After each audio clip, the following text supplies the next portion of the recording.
All right. Yes. So today I will present about the missing link. I saw the title for this panel and I thought it's perfect. It fits really well with the research that we've been doing as part of the GS4S project. But I'll also put in some lessons from other research papers we've written as part of GS4S. And we are drawing these three papers. The first one is where we have the QR codes underneath. It's really mapping the different policy efforts that we see in the migration, education, and development spaces. And we try to make a typology of all the many different efforts that we've seen come up over the past decades, and also illustrate them with examples and identify some recommendations how to potentially improve them. Then the second paper is on mobility schemes, and we can learn from them to address skill shortages. And then the third one is a policy brief as a more broader perspective on the EU role in addressing skill shortages. Going first, I want to really highlight the key findings. We have so many findings, so I'll really take a bit of a bird's eye view, and I think fits really well with the findings from the first panel, so we can kind of make a thread from the first to this panel. And I think first thing to recognize, or that was very clear, is that skill shortages are a very complex issue with many different causes and therefore also multiple solutions and policy solutions. And not every cause for skill shortages is every policy solution. So you need to make sure there's a good linkage right there. And what we really see is that it cuts across policy domains, but often there's very limited coordination across different policy areas in trying to develop a policy framework to address skill shortages. And maybe to give one example, if skill shortages are caused by poor working conditions and actual skill shortages in the domestic population, some states may rely on labor migration to fill those skill shortages, but this may disincentivize the private sector to improve working conditions, and at the same time maybe disincentivize investments in skill investments in the local population, so reinforcing the causes for original skill shortages, so not really fixing the issue. So these different elements should be seen as puzzle pieces, and we cannot make a puzzle just with one piece. We need to put them together. And I think what is crucial here is the timing. So there's different policy solutions that take multiple years to implement, so they're more long-term, that we need to work on while we can rely on more short-term solutions at the same time.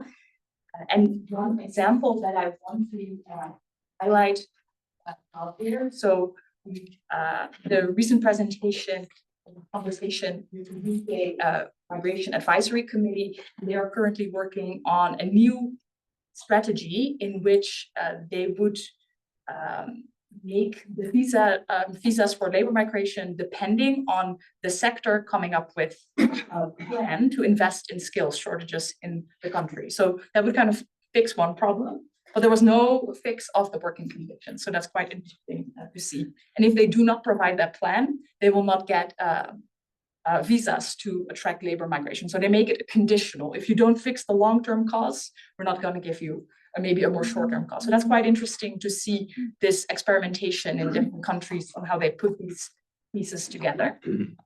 Yeah, and maybe also good to mention, it also cuts across policy levels. Here you see a visual, and this is just for the migration space with this very mapping that we did of all the different policy options. And I will unpack just the tiny box down here, the legal labor pathways, because even that could be a huge map. So this is just to understand how complex this is and how this breaks down into all these different subtypes. And that maybe goes to key finding number 2, and that's how fragmented this policy framework is. So thinking about this little box we had down at the bottom here, the legal pathways, you see that it's very fragmented. There's parallel systems at the EU level and at the national level. For example, the Blue Card Directive, but then parallel systems in different EU countries, also for highly skilled migration. And also that this patchwork has gaps. So initially there was a plan to have a broader labor migration legal framework at EU level. There was no political agreement on this, so we ended up with all these different directives, and we have a gap, especially for more practically skilled migrants. So yeah, that's what's on paper. We're going to 3. We're going to how do we go from paper to practice? So how do you translate these papers in reality? And here we see that even this fragmented patchwork with gaps in it is not implemented in a very effective way. We see a lot of bureaucracy, uncertainty, and very lengthy procedures. And here I have a few quick examples that I need my notes for to highlight. But just one example from our fieldwork in Senegal, that visa interviews could take 1 or 2 years to obtain because short-term appointments were kind of sold through intermediaries for the highest bids. So people are waiting for their appointment. From data from Fragomed, familiar that it could take up to 274 days for employers to get the visa arranged for the person they wanted to hire. And another example from Global Explorers Projects Mobility Scheme, that they wanted to bring workers from Nigeria to Lithuania. So there was no way to apply in the home country, so they had to travel to South Africa, apply there, travel back to Nigeria, and then travel to Lithuania. Just to say, on practice, there's a lot of hurdles and obstacles that need to be solved to improve and streamline labor migration. And this is also what it disincentivizes, I think, many employers to engage with this. Going to finding number 4, we have seen a rise of interest in this issue, and also I think with increasing worries about the demographic decline, there is more investment in this area, but this has also resulted a bit in a mushrooming of many different issues, many different efforts, a lot of different pilots. And it's good that there's a lot of energy, a lot of funding, but we see a bit of a lack of systemic action. There's a lot of duplication and reinventing the wheel. So just a few examples again. We've seen many websites trying to attract specific labor migrants for a shortage occupation in a specific country, including tech in France, nursing in Ireland. And so each country has multiple websites, sometimes with a help desk or with like additional services around it. But there's a lot, so there's many websites for different industries or different sectors for a specific origin country or targeting specific destination country. And then of course now we have the EU working on the EU talent pool. So yeah, there's just a lot of duplication and not a lot of reflection what works or coordination or bringing it all together. I could say a lot more maybe also in terms of mobility schemes. There, I think it's good that there's been a lot of piloting, but there's been a bit of a lack of monitoring and evaluation on what works, what does not work, and how do we draw these lessons forward. So at times there has been some good M&E happening and we have evidence and lessons, but then not the willingness to, or funding, or policy engagement to do something with these lessons and apply that to future policy making. So going to key finding number 5, and that's uptake. And it's a bit of a broad term because I talk about so many different issues at the same time. But I think it's, imagine we had something on paper, it's been put into practice. Let's imagine all of that did work well, even though we know there's a lot of issues. Even then, a lot of these tools are not being used sufficiently, often because of a lack of knowledge. An example here could be there are a lot of tools at EU level for qualification recognition, and in a report of the auditors at EU level, only 6% of all the labor migrants in those cases, these tools were used. So the uptake is very low. You could think maybe because there was no need, maybe there was something else, but I think sometimes there's also a lack of awareness or simplicity of using it, or the tool doesn't fit the need, right? So I think there's a big issue there. Going on, we have the fuzzy objectives. This is also a complex one to unpack. I think some of the pieces of policy efforts that we identified did not intentionally try to address skill shortages. Maybe some examples that I could mention are legal or labor pathways for displaced talent. This is one that you could look, it has multiple objectives. It's mostly looking at bringing in refugees and bringing them in through a work visa. But this could also be a way to address skill shortages. And I think that's a part that's often not part of the discussion. So that's something to explore further. And in terms of multiple objectives, we'll talk a little bit about the talent partnerships. Then here it's clear that there are multiple objectives at play. That's also often resolved when you combine different policy domains. So for the talent partnerships, you see it's not only about addressing skill shortages, it's linking across policy domains. That's a very positive thing. But at the same time, this results in maybe one priority overshadowing the other. So I think here, maybe the migration management and returns are more important when picking the partner country than maybe where's the biggest talent pool for addressing skill shortages. This is not a bad thing necessarily, but it's just something to be aware of when we talk about these tools. To what extent are they really prioritizing that issue? And then number 7, which is, it's a complex playing field. I think we already heard about many different stakeholders and actors that are involved, different governance levels. And I think we can really identify a trend at EU level to invest in further coordination. I think that's very positive. And here I have a few examples written right here, especially in our policy brief that we wrote. There's a bit more of an analysis of each of them, but we see that they often have a limited impact, partially because of the timing when these platforms are being consulted.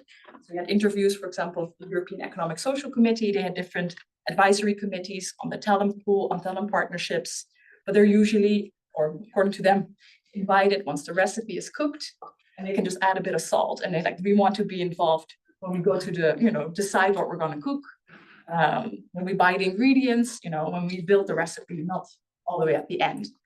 I think that was a very clear message. And then there's also issues with formal mandate. Is an advice mandatory, yes or no?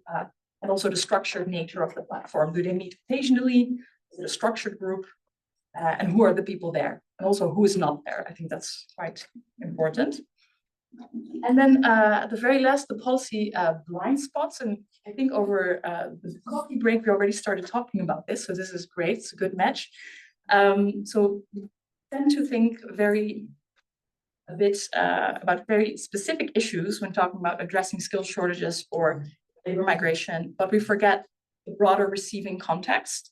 And this could relate to receiving infrastructure like housing, access to education, healthcare, but also very important in the current context and climate is the inclusive climate for migrants and facing discrimination. And there's been research as part of the ACES project, another Horizon project on migrant decision making, and it showed that the perception of openness to migration is a key factor in shaping migrants' decision making of wanting to go to a country. So in terms of labor migration, that's bad news. So that's I think very important to take into account, not including like things like integration, or forgetting the blind spot of legal labor pathways, for example. So we need to zoom out and get a bigger picture. This is where I'll leave it. I'll just have this example. So we have these 3 papers, and then just highlighting 2 next steps. We did a big study with DG Impact, where we did fieldwork in 10 countries, including Bangladesh, India, Vietnam, Senegal, and Peru, which finally is allowed to be made public. So that's really great. So that will come out soon.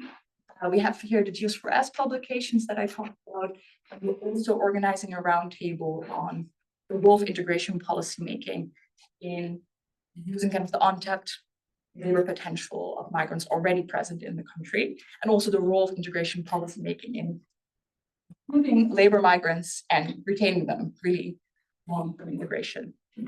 Thank you so much. I have also some slides on policy recommendations, but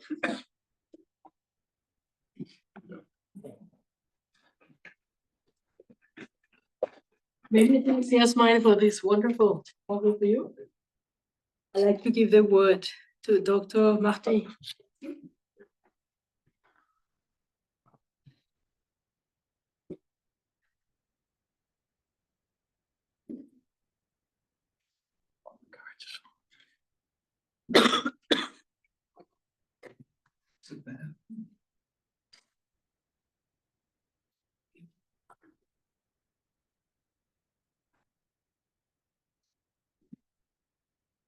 So, hello everyone.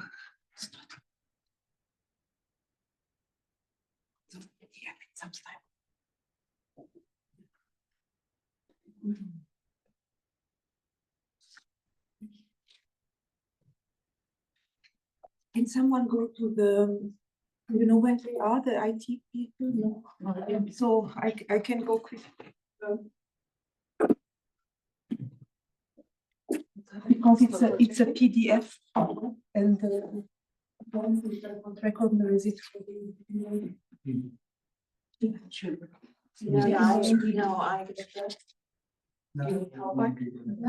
Yeah, maybe we let the next speaker go first. Can I go?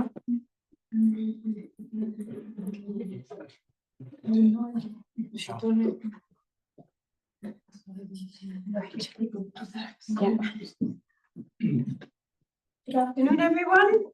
My name is Jessica. Oh, sorry, did you want to introduce?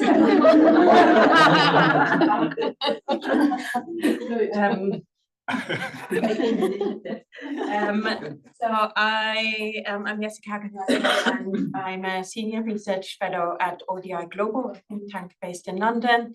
I also lead the migration and displacement hub there. Today I'm going to be talking about a survey we've been doing as part of Work Package 6, led by Dina. And this survey is actually going down from the policy level and taking the migrants or potential migrants perspective. And we are looking at how awareness, presence, and participation in skills training influences livelihood, work, and migration preferences. So that's a survey we're currently still running in Bangladesh with Okup, who couldn't be here today, but our AUC colleague Dina is here for the Egypt survey, and also the Nest is running a survey in Nigeria. How do I? Okay, like this. Okay, so just to set the scene, well, actually, Jasmijn already set the scene very nicely and the previous panel.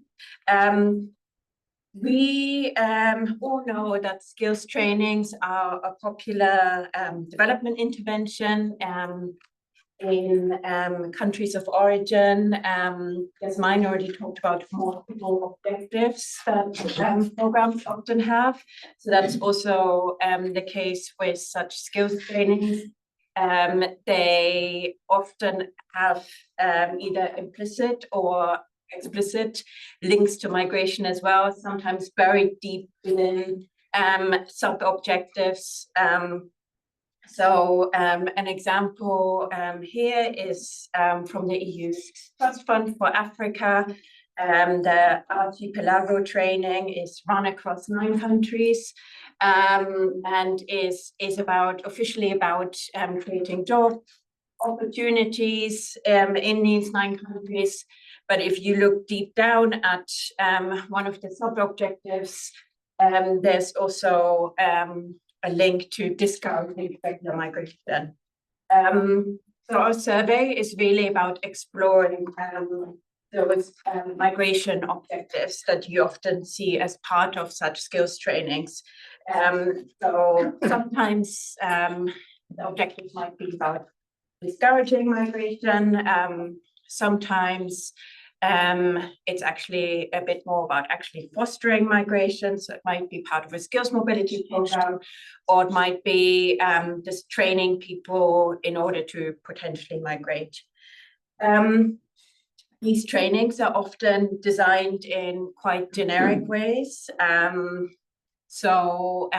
Often having quite similar approaches across very different countries with different labor markets, with different migration patterns, different education levels, and it's not really sure how effective. It's not really clear how effective such trainings are in reaching their objectives, but also particularly how they influence people's aspirations and behaviors. So that's what we want to look at in this survey. We want to understand the roles of skills trainings and influencing preferences for labor migration. So the research question we're looking at is how the awareness, also the presence, so the presence in a geographic area, or participation in skills trainings influences livelihoods and work, and also migration preferences. So we're looking at issues around perceptions of livelihood opportunities, of different work opportunities, both locally or in other areas of the country and abroad. We are asking people about their awareness of different skills trainings, also what their perceptions of such trainings are. And then participants, we're also asking extensive questions around satisfaction and experience of these skills trainings. And then we're going to look at the association of skills trainings with migration aspirations and perceptions. We won't be able to draw any findings with regards to causality, but we're hoping it will still give us some interesting associations. In terms of the research design, we're interviewing both beneficiaries and then also non-beneficiaries as our control group in the same geographic location, so that we can control for context to some extent. We have 3 countries and 2 areas within each country that we've selected on the basis of, for example, density of skills training programs, or also migration patterns. And it's an in-person survey, relatively short conversational style.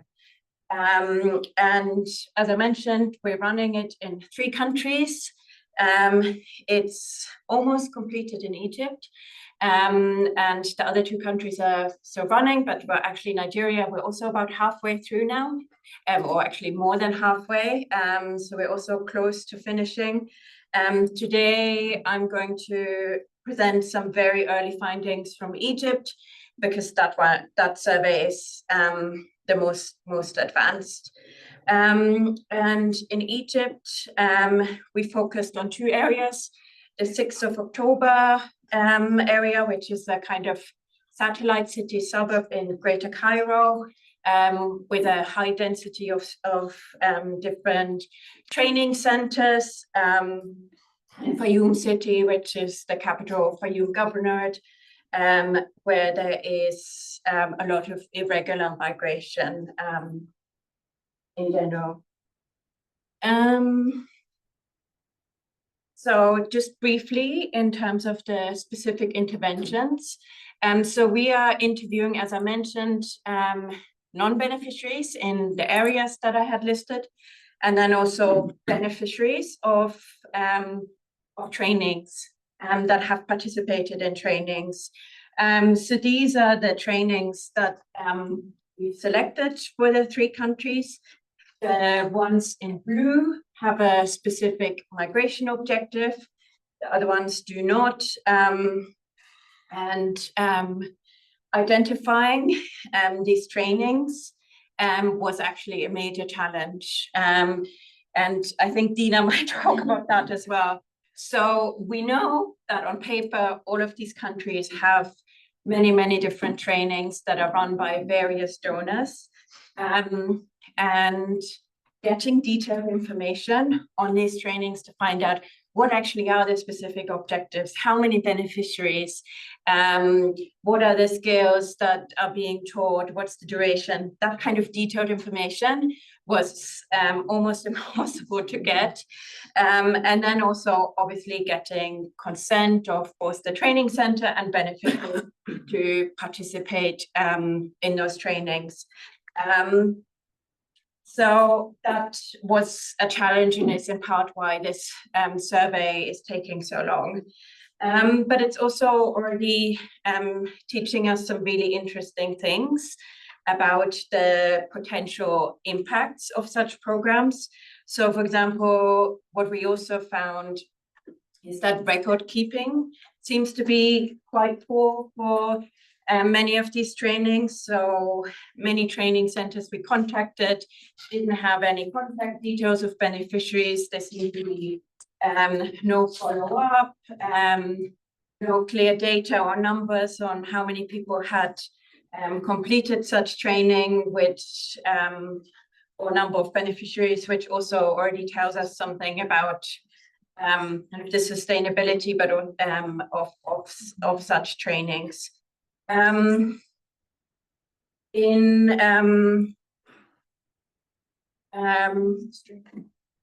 We also found that many of the trainings were quite much shorter than we expected. So again, we found trainings that actually sounded great on paper and were about improving, for example, people's employability within Egypt. For example, we found a lot of those kind of trainings. And then we found out that they are as short as 4 days, or 10 days, 2 weeks. We found many incredibly short trainings. And again, that already tells us something about how impactful such trainings can potentially be. One of the contacts, or one of the people I contacted at a donor organization in Egypt, I spoke to her about potentially including some of their trainings, and she even described employability trainings as whitewash and said it's all about meeting other objectives and the actual training objectives and improving people's skills are sidelined. So already some very interesting findings from just the mapping of trainings and trying to include them in our survey. Now, some very early findings from Egypt, which again, I'd like to caveat, this is not based on the full sample yet. We haven't fully cleaned the data.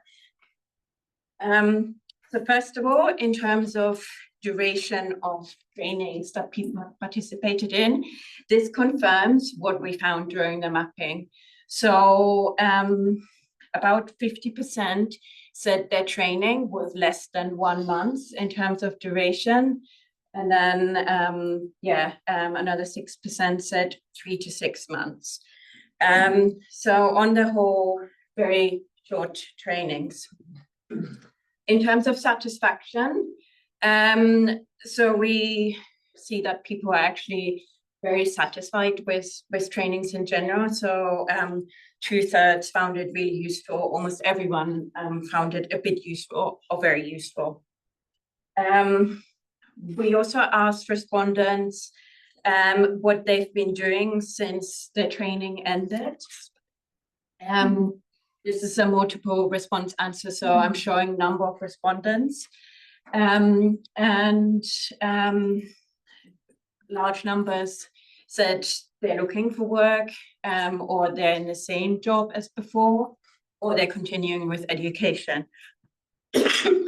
So that suggests that the training itself hasn't really helped people to find a new job, or do something new, like setting up a business. So just zooming in a little bit on job mobility. The pie chart is actually another way of presenting the data that we had on the previous slide. So we asked people, are you in a different job than before the training? And only 7% said they're now in a new job. We also asked people if they used the skills they learned during the training. Only about 20% said, no, I didn't use the skills, so that's good. At least people are using the skills. But 50% of those said, yes, I'm using it in my current job. So a job they already had before the training. And another third said, I'm using it in my personal life, actually, which makes one wonder what they learned during the training. Then for that association between participation in trainings and migration aspirations. These are, of course, very early findings. What we're showing here is responses to the question, do you think that you would like to go and live in another country at one point in the future? So it's basically asking about preferences for migration. We see that beneficiaries of a training program have somewhat higher preferences for migration than non-beneficiaries. So more than 50% would like to go and live in another country compared to 44%. Sorry, what is beneficiary exactly defined? So these are people who have participated in a training program. But we don't know what the causality is behind that. If they were already people who were keen to migrate and therefore signed up for a training program, or if they learned about opportunities for migration during the training. Finally, what was also very interesting were the responses to the question, what kind of trainings would you potentially be interested in? And this is a question that was asked to everyone, including non-beneficiaries. And it was quite interesting that the types of trainings which people are interested in are also trainings where there are potentially a greater skills gap and more migration opportunities. So IT and digital is a key one, as is care work. So what are some of the initial lessons learned from the survey? First of all, satisfaction with a training is not the same as the training having an impact. So satisfaction with trainings appears to be high, but of course that doesn't mean the trainings are achieving the objectives they set themselves. Also an impact, given the designs of such training, the short-term nature, for example. Also what I haven't mentioned before is that often they have a very low number of participants. Large impacts in terms of livelihood opportunities are unlikely. Also unintended effects, and this is something we have to explore further. We see there is an association between participation in a training and migration aspirations, and we still need to explore further if trainings potentially have unintended consequences of fostering migration aspirations. And then, also linked to impact, the design and implementation of trainings is really critical to potential impact. The sector, is there an opportunity for people to actually use and apply their skills, so doing proper labor market analysis, also aspects like the lengths of trainings, etc. Thank you. Thanks very much.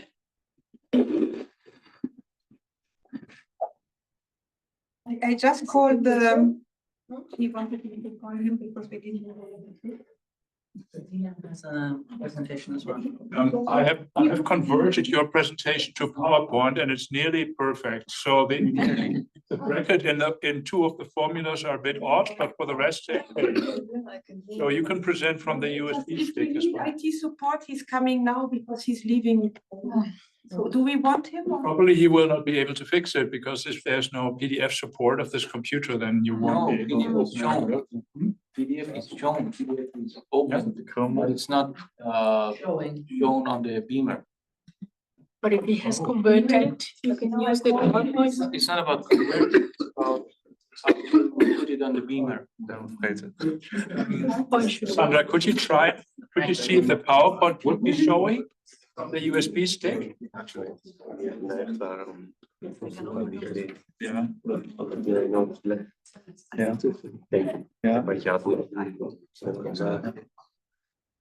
Dat is about zo. Yeah. It's fascinating. The conclusion about creating that selection and they should Autrement, really look on a at mis sur USP selection pour environment. Even has declined. The moisture requirement.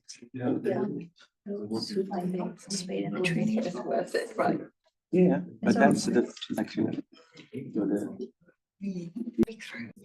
So it seems training was important. So thanks a lot for being here, and I hope I can manage to present my slides in 15 minutes, right? So I will speed up a bit. It's a joint work with two of my colleagues at Vienna Institute for International Economic Studies, Marina and Sandra, and it was task 3.4 of the project. So we know that Europe and Austria are suffering from labor shortages, also because of aging population. Then when we were trying to make the proposal, we thought there are two strategies that firms could take in order to face these shortages. One strategy was automation, and the other strategy would be to get use of migration. I'm a migrant myself, so I keep it close to my heart. Then there are also other issues that are discussed in the literature that automation brings polarization in the labor market. Some of the people in the labor market, because of having high skills, they're not affected negatively by automation, while other people in the same market with lower skills would be affected negatively. Also for migration, there could be different effects of migration on labor market in countries, exactly because of different levels of skills and education. However, there is an evidence gap because we don't find many papers in the literature linking migration with automation. So that's what we wanted to try here, to link the two things and see if they are complementarity, if there is any complementarity or substitutability in this area. So in order to analyze such a thing, we are utilizing firm level data that is recently, by recently I mean 2-3 years ago, was legalized in Austria to be given to researchers. So we can get grants, we can apply for this data, and then it's a very highly expensive data. And after we get it, we can use it in different domains because it has different forms of databases that link employees and employers in Austria. So it has surveys, it has census data, and what we want to see how does robot adoption affect the number and composition of employees. By composition of employees, we think about their level of education, low, medium, and high, and also we deal with their origin. By origin, we just target nationals, which are born in Austria, and compare them with non-Austrians in terms of if their origin is in EEA, European Economic Area, or out of EEA. So we focus on industrial robots and service robots because the questionnaire in the survey asks companies if they are using industrial robots or service robots. So service robots, some people could think that chatbots are also service robots. They are, but they are excluded from the service robots in the questions. So there are plenty of other service robots. For instance, they can do surgery, they can deliver food, they can deliver food within restaurants. I'm sure that you've observed and experienced many of those robots in some restaurants. So we want to see if a firm automate, how does it affect its employment and employment structure. We also have additional individual level characteristics, as I explained. We have their level of education. Also, we know where those employees are, if they were in the same company before, if they were jobless, if they are going to another company after the survey is done. And the survey has several rounds. So it has one round in 2018, 2020, 2022. So exit from such firms would take place in our data if the person is not working in the same company anymore. Then the origin I explained, there are three types of origins: Austria, EA, and non-EA. And the survey is ICTU survey, or Innovation Communication Technology Survey, which is done in 3 different waves. And per each wave, there are 3,000 firms that have more than 10 employees. So these are not small firms anymore. These are medium and large firms. And the question asked if they have adopted robots. We also link this survey to register-based firm level data, which has much more broader characteristics like wages, income tax statistics, the ownership, number of employees, the turnover of company investments, and different things that we include as control variables. So the final data set is somehow a cross-section of data, because firms are not necessarily surveyed in the next waves. So that's why we treat it as a cross-section. The benchmark is 2018 wave, but we also, the reason that we chose 2018 was because we had more years afterwards. But if they update the data, we can also utilize 2020 as the benchmark. So we separate the analysis in 3 waves, and also we compile all of them together to see if our results remain robust. Then what we study is actually, we want to see how employment is affected. So employment in firm I that is operating in sector J, region R, in region R, because Austria has different regions, NOTS 2 or NOTS 3 regions. And by O and S, O is region, which could be Austria or EA or non-EA, and S is skill, let's say education. The data does not offer skills of migrants or skills of employees, but the data offers education levels of employees. So we know low, medium, and high. Then for robots, it's just a dummy variable if the firm adopts robots or not, if it is industrial or service robots. Then additional controls I already explained. We have some firm level characteristics in addition to fixed effects. And then because on the left-hand side, it's the number of employees. We are using some pseudo maximum likelihood because it could also get 0 values. Then I present the results briefly and go through it. So this first result is showing us the comparison between firms that are adopting robots and those that are not. And if it is standing somewhere positive, if the point, so for instance, point which is standing here at time 0, it's exactly the year of the survey. And those years afterwards are the years after the survey is done.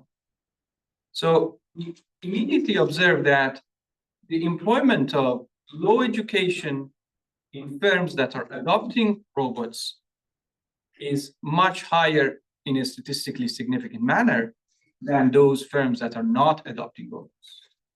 So there are plenty of papers in the literature that are saying that robots are replacing jobs.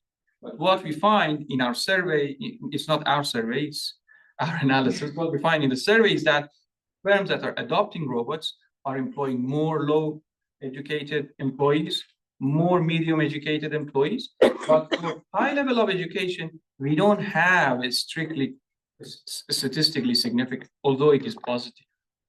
So this positive effect continues even over years, so it does not stop.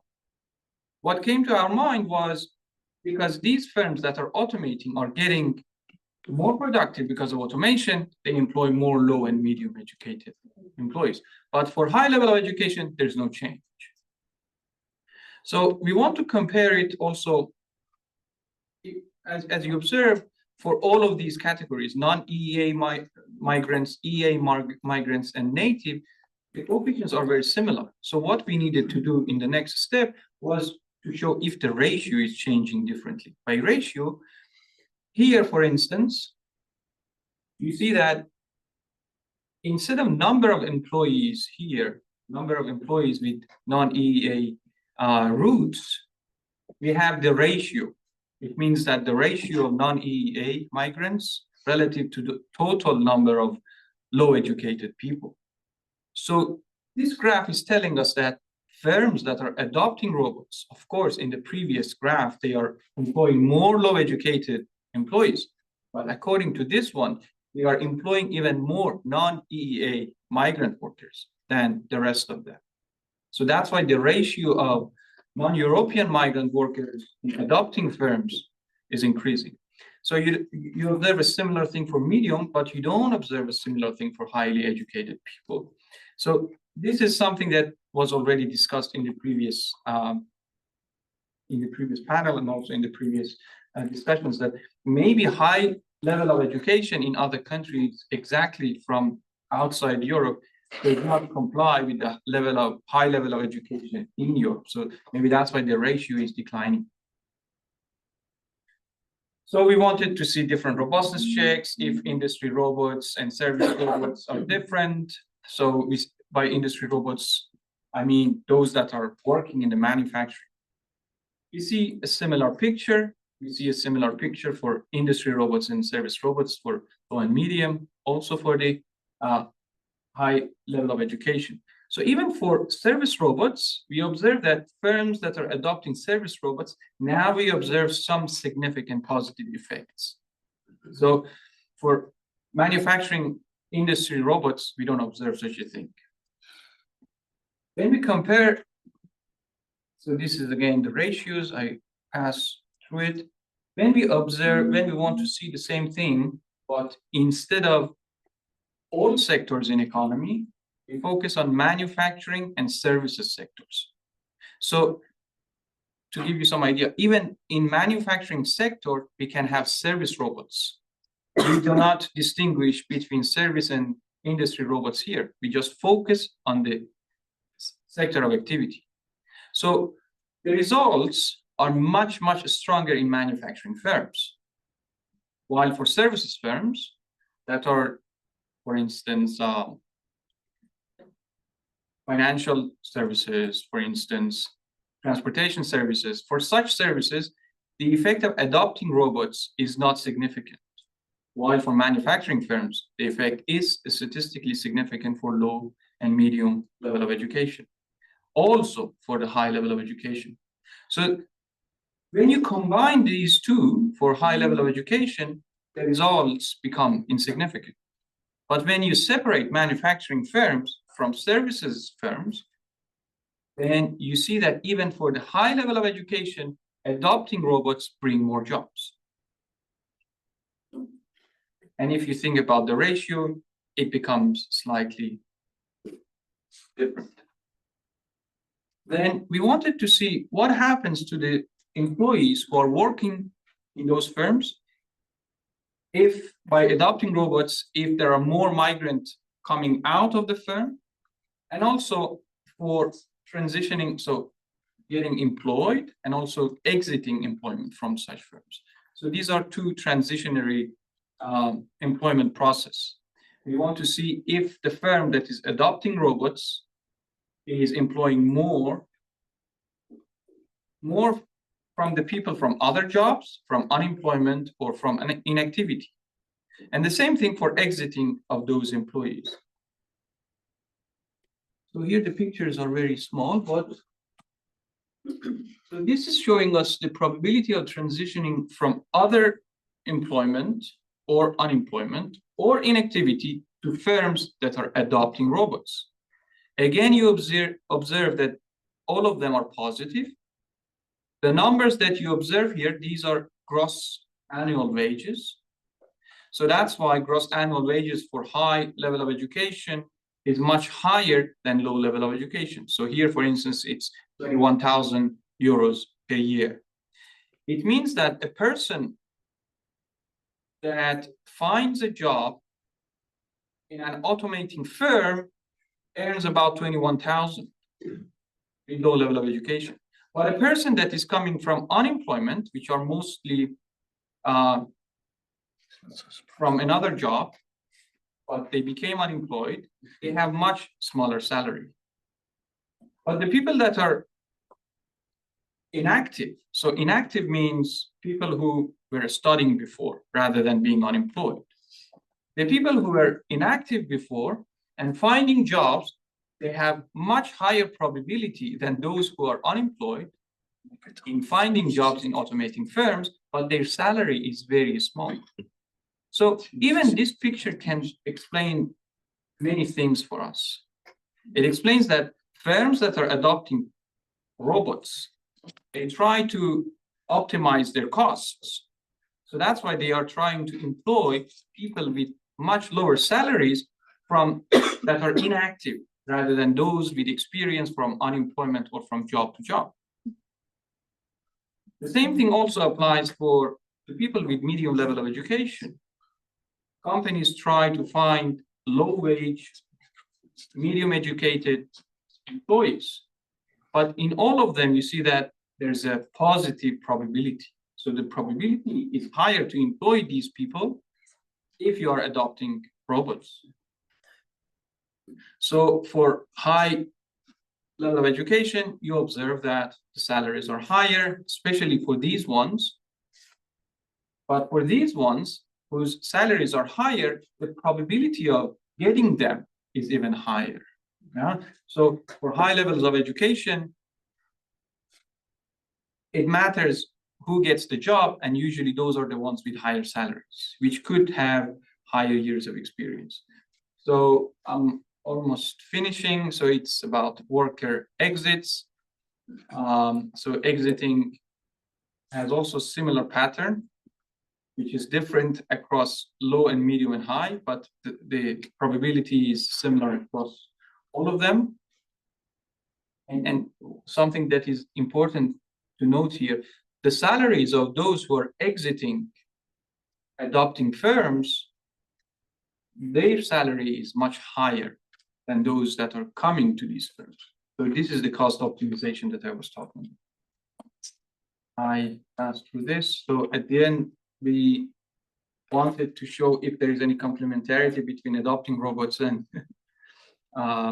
employment across different levels of education. We found some evidence, but we are looking for some comments. If you have any suggestions and comments, we want to have a final draft submitted to journal.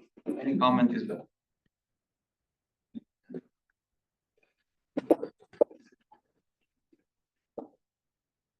Fascinating, many thanks. All right. So we come to our last presentation.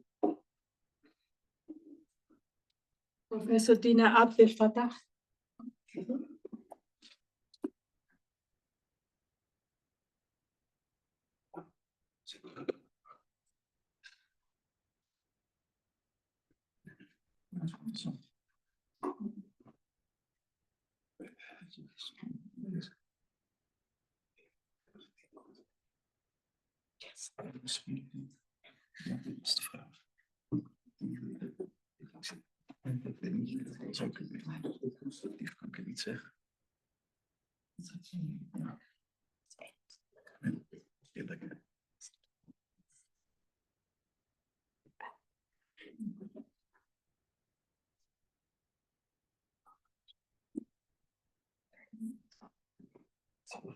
Soms is dat genoeg. What he said to do. To switch back. Can I? The other screen. Yeah. Yeah, it only said. Going to duplicate. Even event niet scherp.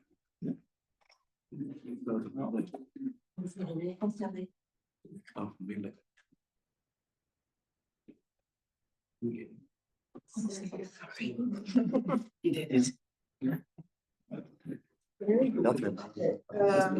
Thank you very much. So let's go back to the countries of origin and try to think of, so I think what Jessica was presenting were some findings from the field work, from the surveys that were conducted, but let's go a step back and try to understand what the ecosystem is exactly.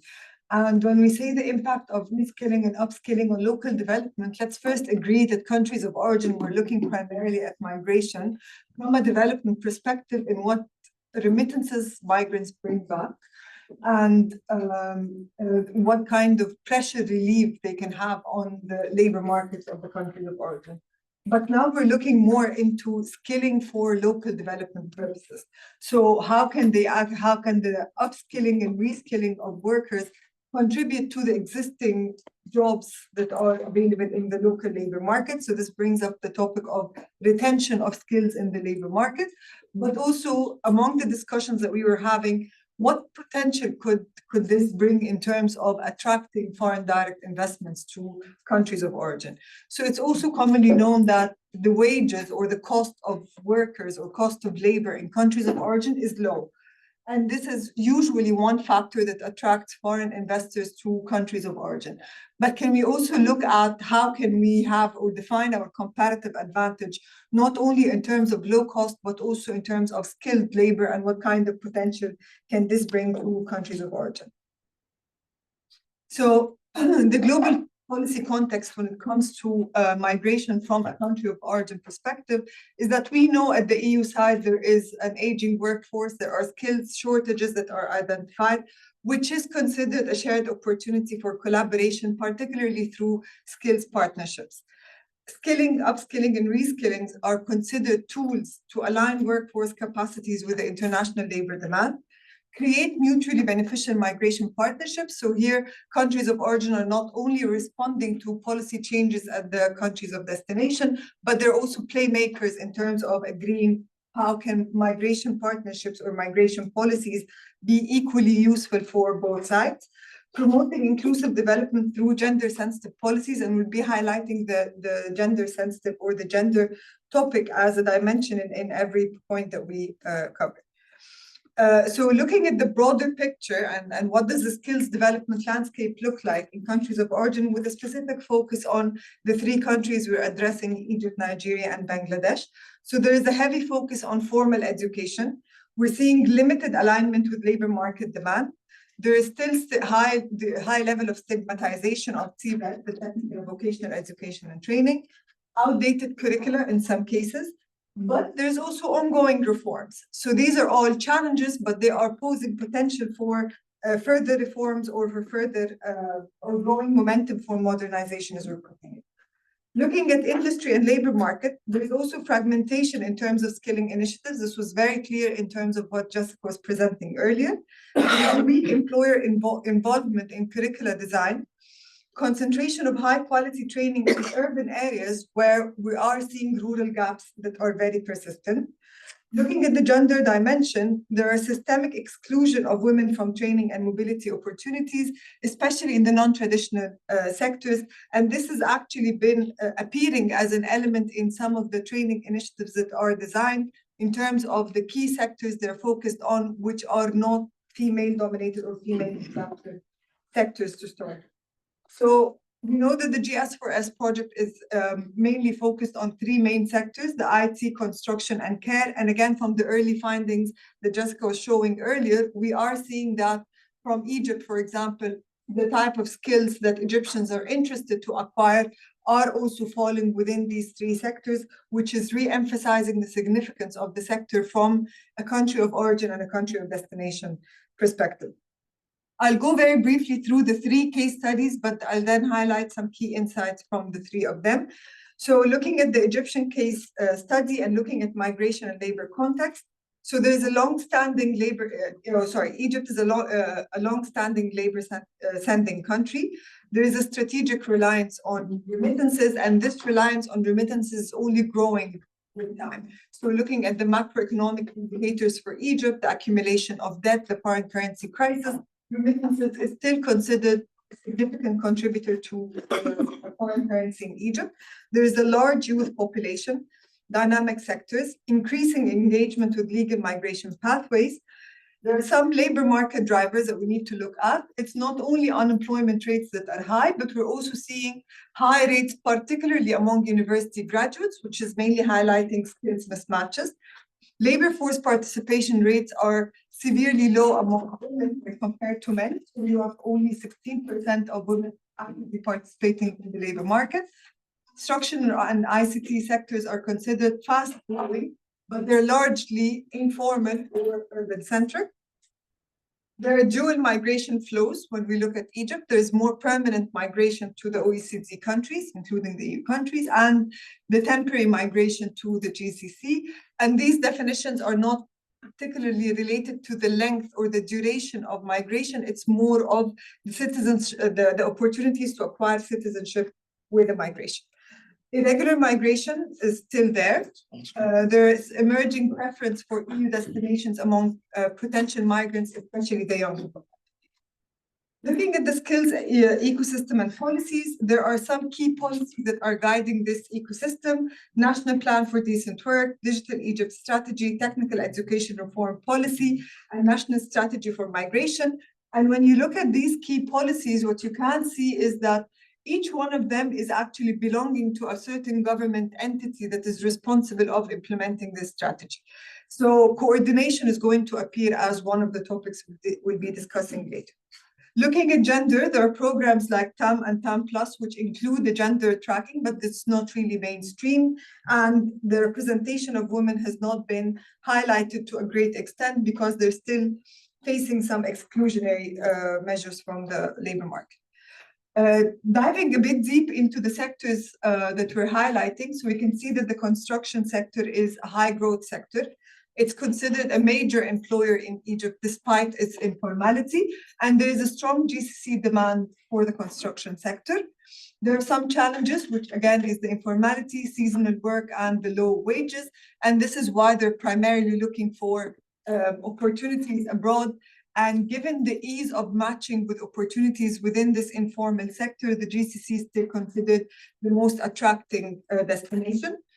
Looking at the ICT sector, it's considered the fastest growing sector in Egypt. Looking at the Digital Egypt plan, we are starting to see some outcomes coming of this plan. However, training is still urban concentrated, curricula are still a bit outdated, and again, gender gaps are still existing.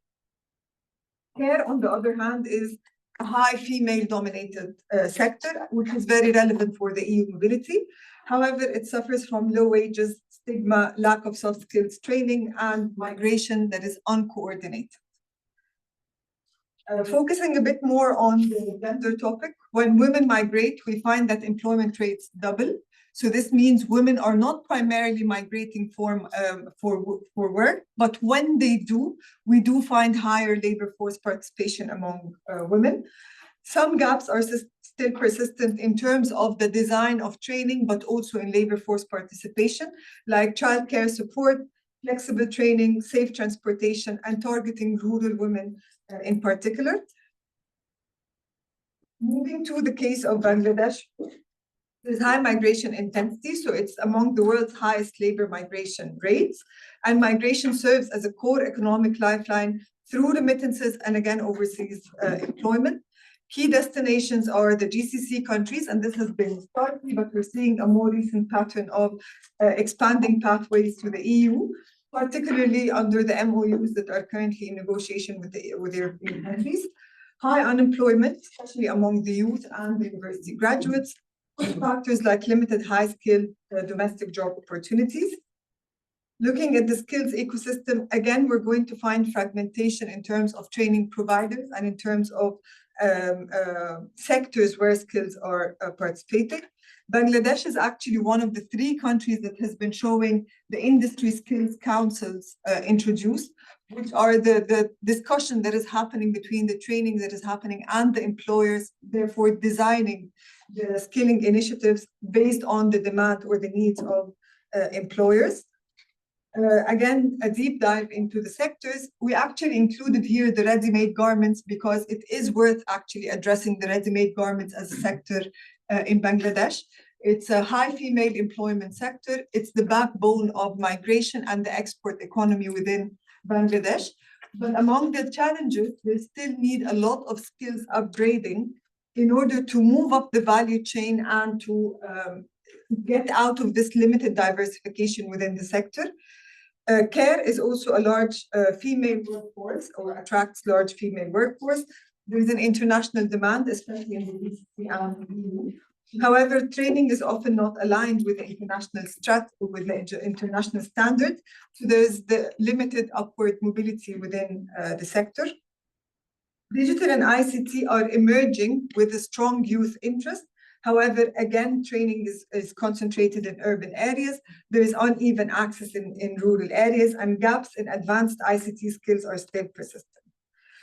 Looking at gender, the situation here is not much different from the situation in Egypt. Social norms are still considered a barrier. Social stigma is still considered a barrier, especially for women in vocational education. There are opportunities in terms of expanding non-traditional sector participation, community campaigns to actually shift perceptions, and integrate gender disaggregated data to monitor the impact.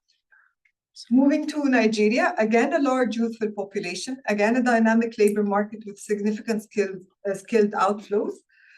Among the key trends in Nigeria that is a bit different from the case of Egypt and Bangladesh is that there is skilled migration to EU and GCC that is growing with time, and brain drain is considered a big question, especially in critical sectors.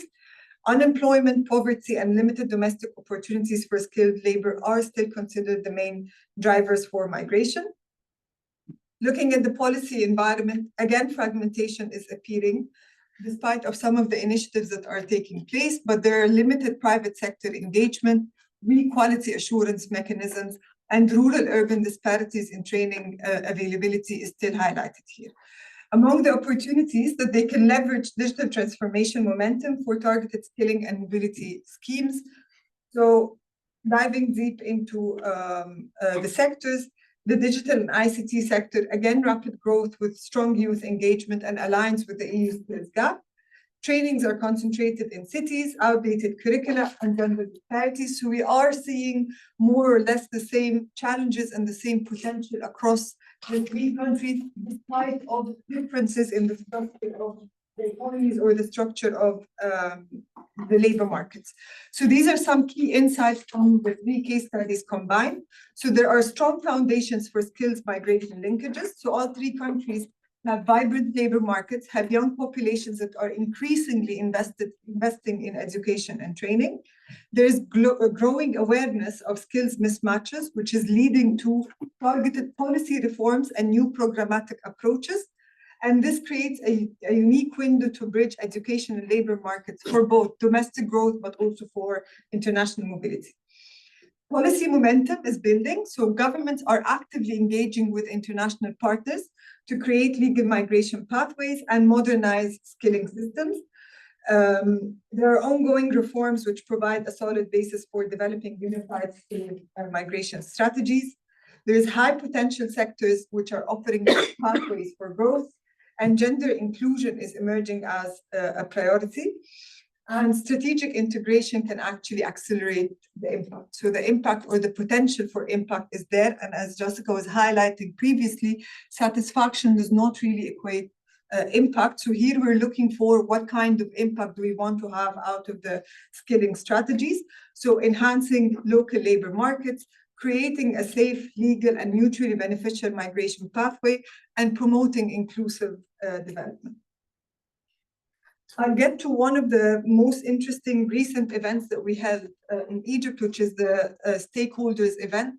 And I believe from the stakeholders who are sitting around the table, many of them have highlighted that it's the first time that they all gather around the same table to discuss the topic of skilling for migration.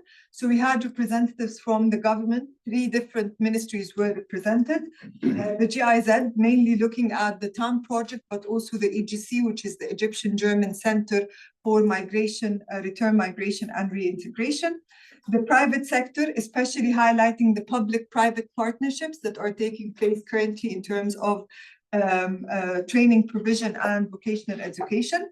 Academia, which was helping to bridge the gap and support the evaluation or monitoring and evaluation of initiatives. The EU delegation, ILO and IOM were also represented. Among the very interesting findings is that when people started talking, they realized that the targeted population for most of the initiatives were the same, within the same governorates, of the same age. The scale of the training initiatives that are taking place are very small, so very short duration, fragmented across the different sectors, and no monitoring and evaluation and no data that is being kept in order to follow up with the people and see the impact of. So the highlight was that it was mostly a kind of checking boxes, that this has actually been implemented rather than an impactful design of a project that actually makes a difference. So looking at the current landscape, there are opportunities for strategic action. So the fragmentation of the skilling versus the migration policies and the lack of a unified national strategy, all of this is creating a room for intervention to actually bring people together or bring the different entities together and have a more unified national strategy.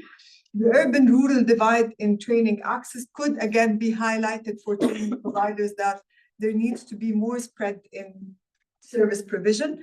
Gender mainstreaming, which is still weak, means addressing the challenges that women are facing in integrating in the labor market, but also in skilling and reskilling and upskilling initiatives. Sector trainings which are misaligned with international standards. Again, there is room for curricula development and for training provision or training initiatives development.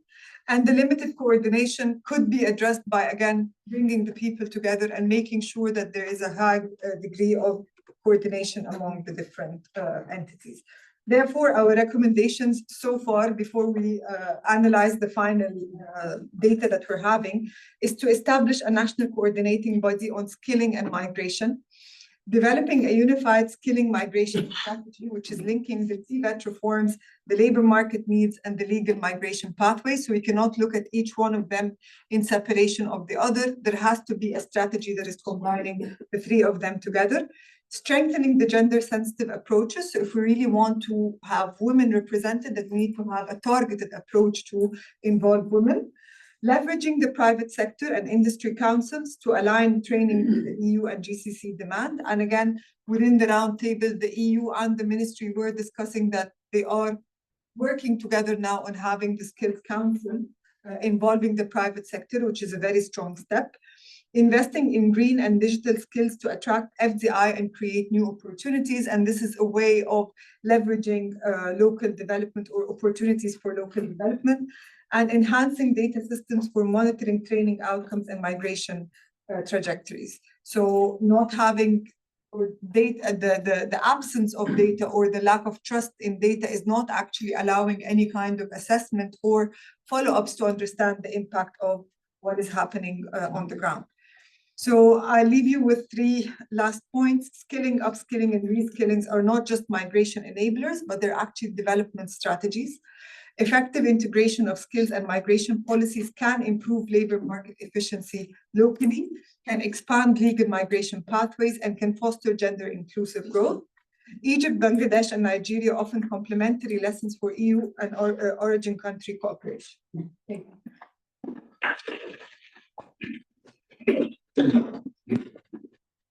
Many thanks, Dina. Many thanks to all four of you for this wealth of results. We only have 10 minutes for any comment, question, reaction. The four of you, you're welcome to also ask questions if you feel like it. Yes, please. I have a question for Mahdi. Mahdi, I loved what you did. I loved everybody's. I'm gonna focus on yours because I thought you have two levels of analysis, right? The firm and the individual. And the individual level of analysis doesn't really, in my view, reveal anything intriguing or counterintuitive. So I would actually focus on the firm level and see if you have any variation across maybe the high-tech sector. Distinguish between top sector, the higher technologies, and maybe technology-oriented services, and see if there could be counterintuitive findings to report. And I think that would be more interesting from a journal perspective. Maybe I'll collect some questions, reactions, comments. Yes. I also have one question for Mahdi and one question in general. So with the data analysis on your paper, I saw you focused on the year 2018, 2020, and 2022. And of course, COVID plays a huge role in two of these 3 years.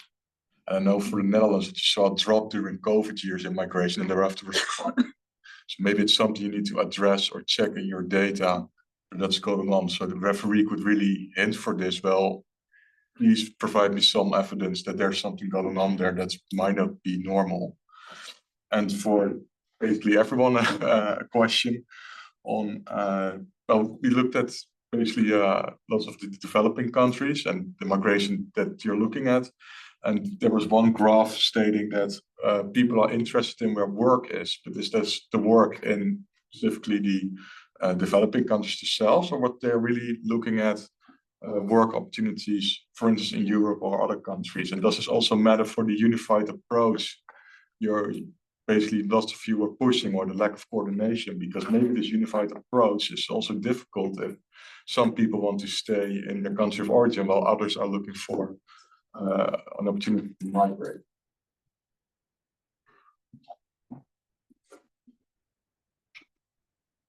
Would you like to start? Sure.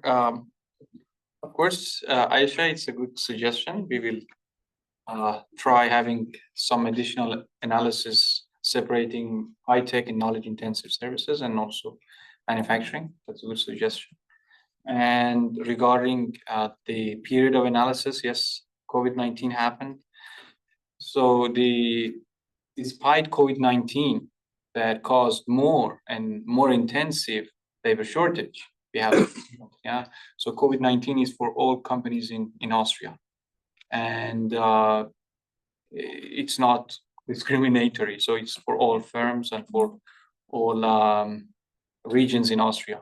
So despite COVID-19, we have such results, meaning that we still need to check. Actually, it was a very encouraging question, because we need to check the aggregate figures to see if there was really reduction in employment of adopting firms compared to non-adopting firms. I think both of them have contracted in terms of employment, but the ones that adopted robots are more successful.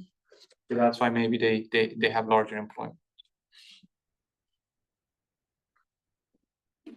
Okay, so maybe the three of you want to react.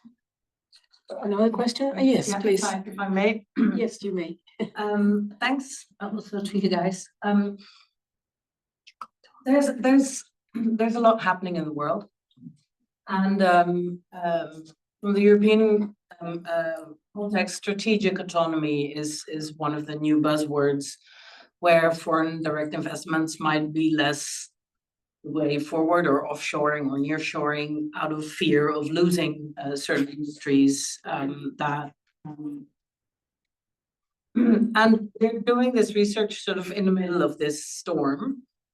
And I'm just curious if it pops up in conversations, if it changes the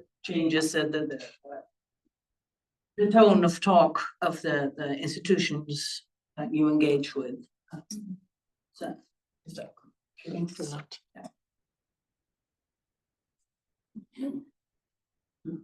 Start. Yeah, maybe briefly on the question of a unified approach. I think a unified approach to addressing skill shortages is not possible. I think and this is maybe something I didn't flag, but also what we're creating as part of the project is this decision-making tool, kind of have a mapping of all these different puzzle pieces of different, and I think for each job sector, for each country and context, there's a different combination of puzzle pieces of the right policy plan.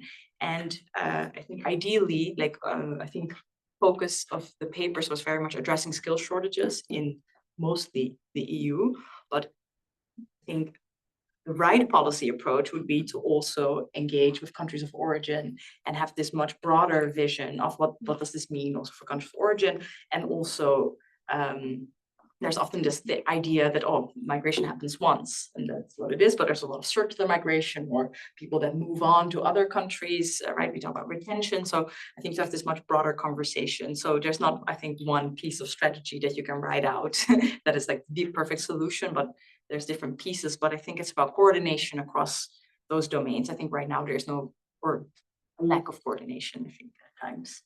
Thanks, Jasmijn. Jessica?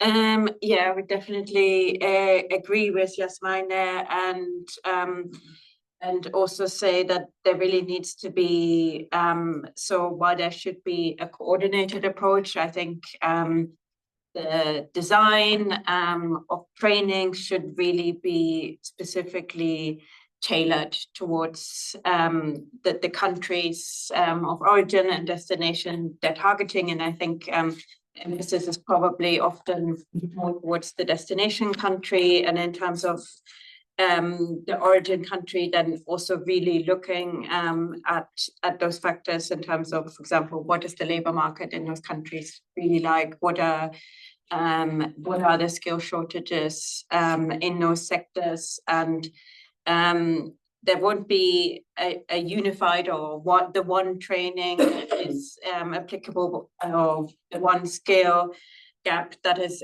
applicable everywhere, but there will be some overlaps. So it will be possible to have a framework that includes key skills that are relevant across both destination and origin countries. And I think you also referred to the graph in my presentation, where it asks people what kinds of trainings they're interested in. And you said that some of those people might want those trainings in order to work in the country of origin and in the place where they're currently living, and others might want those skills in order to migrate. So yeah, that's a really valid and interesting point, and something we can definitely look at by basically looking at in terms of people's migration aspirations. And there might be differences and there might be different patterns. So that's something we'll look at. Thank you. Thanks. Concluding word? Yes, I'll say 2 points very quickly, I promise. The first of them is in the previous session, we were talking about skills anticipation, skills forecasting, and recognition of qualifications as one of the main challenges that exist. And I'll just give a very quick example of one of the meetings that we had, and I think Tess was there, when we were saying that recognition of qualification is usually recognizing what is there on the paper. So you have to look at the documents, the skills, how they are defined, and this is where the recognition is coming. However, just a small test was done, and a foreign employer came over to Egypt to assess the skills, the competencies of the workers, and they found that what they can actually do on the ground was not really translated properly to what's there on the paper. And this is usually where the challenges in terms of recognition of qualification is coming from. If I want to say, am I training workers to skills that are in demand in local market or in foreign market?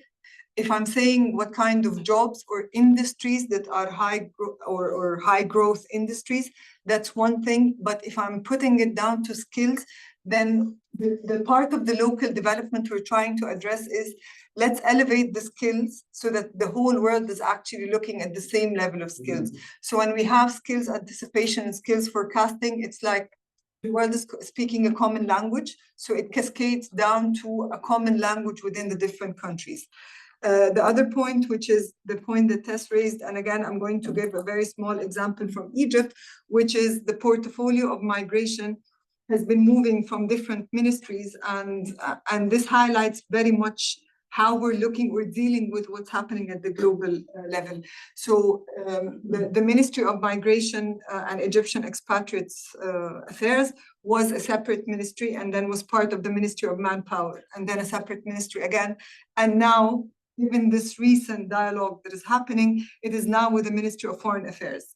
So the portfolio of migration is being handled portfolio, which is perfectly responding to what you're raising, but parts of it are still within the Ministry of Labor. So it's now not Manpower, it's Ministry of Labor, and particularly with regards to the work permits that are issued for Egyptians that are going to the Gulf in particular, but everything else is within the portfolio of Foreign Affairs. So migration is now being dealt with as a Foreign Affairs portfolio in Egypt. Thanks. I'll make it very brief. So thanks for the last point, Joba, the nest. So I think the first thing is also building on that. Insight from Lithuania, it's on the Digital Explorer, is quite similar to that. What they were recruiting for was different from when the employer was on site in Nigeria, and they were able to for something else, because again, the skills on paper was different from what was seen. But on offshoring and nearshoring, so I think you're spot on, because again, it's the new engagement happening in the world now. But I feel the kind of skills we're looking at, the three areas, some are human-centric, which means the people still need to be at the location. We're talking about construction and also with care. On digital side, yes, it can be offshore, and we're beginning to see that. So I just wanted to add that. Thank you. Okay. I think we should run downstairs, right? Thank you so much for a wonderful. Sorry, the time was short, but we have still a bit of time tonight in the public session and tomorrow morning to exchange. Two logistical things. If you have any appetite still and to hold the time until dinner, please help yourself, right? That's one question for the online participants. The public event is not going to be. No. With it tomorrow morning.